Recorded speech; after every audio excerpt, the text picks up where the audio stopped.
नमस्कार दर्शक बंधु पाणीपाग अपडेट रे आपनको स्वागत। दर्शक बंधु राज्य रे वर्तमान शीतर स्थिति वृद्धि कारण उपकूल उपात सबुठी थरहर परिस्थिति एपटे श्रीलंका रे माड़ हला आउ एक बात्या डिटोआ। हाँ दर्शक बंधु बंगोपसागर दुईटी बात्यार स्थिति रे वर्तमान देशर विभिन्न अंचल रे बदली गला पाणीपाग मिजाज आपण देखि पारते। दर्शक बंधु वर्तमान दर्शक बंधु उपकूल उपात सबुठी वर्तमान शीत राज करुछि। आम राज्य ओडिशा रे मध्य कम रही नाही शीतर स्थिति। फुलबाणी रे दर्शक बंधु कंधमाल फुलबाणी रे 8.5, झारसुगुड़ा रे 9.2, अनुगुल 9.6, भवनपाटना 9.8, कोरापुट, राउरकेला, बलांगीर, सुंदरगढ़, केउझर सबुठी तापमात्रा खसिबार लागिछि। सेही दर्शक बंधु आपण रहुछि बलांगीर तिटलागढ़ मध्य तापमात्रा कमिबा सहित प्रबल जाड़ जनजीवन को अस्तव्यस्त करिछि। पारादीप रे मध्य दर्शक बंधु 7.1 डिग्री तापमात्रा रेकर्ड कराइछि, जहाँ वर्तमान स्वाभाविक ठारू कम तापमात्रा रेकर्ड कराइछि। एपटे दर्शक बंधु शीतर थरहर होउछि ओडिशा। एपटे श्रीलंका रे तांडव रचिला साइक्लोन स्टॉर्म डिटोआ। यार प्रभाव रे श्रीलंका रे भयंकर वर्षा पवन जनजीवन को अस्तव्यस्त कर दैछि।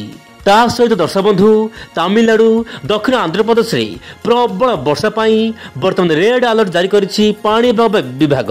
आपण देखि पारथिबे दर्शक बंधु सैटेलाइट चित्र।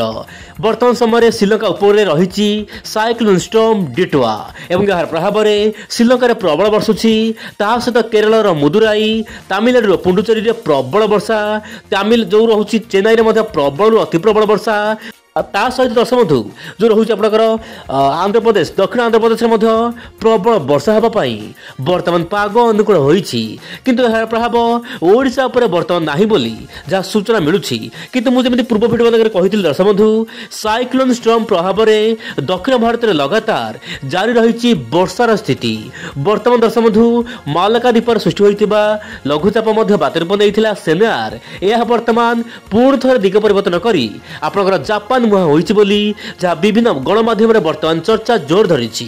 एपट दर्शक बंधु साइक्लोन स्टॉर्म डिटोआ प्रभाव रे दक्षिण भारत में रही रही वर्षा जारी रही प्रबल वर्षुछि तो कोठी छिंछतर काचुछि।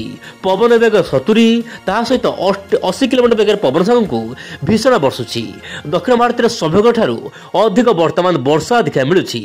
किंतु किछिटा पूर्वाणु वायु जाउछि। आपण देखि पारथिबे मोबाइल स्क्रीन रे ओडिशा को वर्तमान पूर्वाणु वायु प्रभाव रे सामान्य बादल बाहर जेहेतु लघुचाप ये जो रही बात्या डिटोआ यह धीरे धीरे सामान्य उत्तर पश्चिम दिगू जाउछि। सेतिपय दर्शक बंधु तमिलनाडु नहीं कि ओडिशा मध्यरे सामान्य बादल देखा मिल पारे। आप मोबाइल स्क्रीन देखि पारथिबे जो बादल ओडिशा रे वर्षा तो हबो नहीं कांभा वर्षा जदि होउछि बहुत कम वर्षा केवल मालकानगिरी कोरापुट नुआपड़ा आखपाख अंचल होई पारे। किंतु बड़ वर्षा सेटा हबार आशंका नहीं। सेतिपय दर्शक बंधु चाषी कूल कौन हताश हबार आशंका नहीं। आराम धान फसल अमल करें वर्तमान समय। किंतु पूर्वाणु वायु प्रभाव में आसंता काल ठारू तापमात्रा सामान्य वृद्धि हेबो। शीतर स्थिति रे सामान्य कमी आसिबो। किंतु कमी आसिबो मात्र 2-3 दिन पुणी 5 डिसेम्बर पर शीतर मात्राधिक वृद्धि हेबा पई पाग अनुकूल होई पारे। एआई मॉडल दर्शक बंधु एआई मॉडल वर्तमान सबुठु भल पूर्वानुमान करिछि। जे पर्यंत एआई मॉडल पूर्वानुमान रहुथिला श्रीलंका उपकूल लघुचाप रहिबो साइक्लोन स्टॉर्म रूप नबो ताहा ही वर्तमान देखा मिला एवं डिटोआ नामक जो बात्या रही यार प्रभाव में वर्तमान आंध्र प्रदेश तमिलनाडु तांडव रचुछि। किंतु किछि वर्षा ओडिशा रहइबो बोली जहाँ एआई मॉडल कहूछि।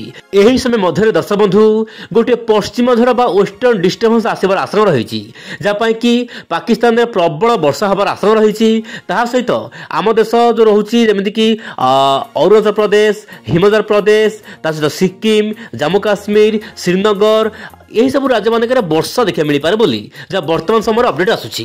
देखा कथा आगामी दिन में पाणीपाग नहीं कि आउ सब कौन नुआ अपडेट आसूची। चैनल सहित जड़ित ही रुहतु। आज नमस्कार, जय जगन्नाथ।